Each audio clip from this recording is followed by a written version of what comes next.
America राष्ट्रपति Donald Trump तांको बयान बदलाई दैछन्ति।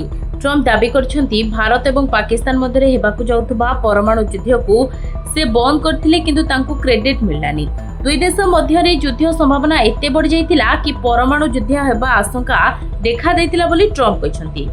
भारत एवं पाकिस्तान मध्य अस्त्रविरति निष्पत्ति हेबा परे ट्रम्प सामाजिक गणमाध्यम एक्स रे पोस्ट करी दुई देश मध्य युद्ध को से अटकाइथिबा कहिथिले। हेले भारत पाक विवाद रे मध्यस्थता करिवे बोली मध्य कहिथिले, किंतु दुई दिन तळे ट्रम्प कहिथिले से युद्ध को रोकी नाहंती कि मध्यस्थता करि नाहंती।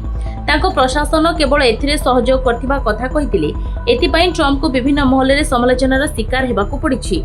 ट्रम्प कहिसंती यह मो जीवन काल रे विदेश नीतिर एक बड़ सफलता, हेले यार क्रेडिट बा श्रेय मते मिलिलानी। युद्ध बंद करिबा पई मु उभय देश सह व्यवसाय प्रस्ताव रखिथिली। एहा परे भारत एवं पाकिस्तान अस्त्र विरति पई राजी होइथिले। Bureau report, Dinalipi live.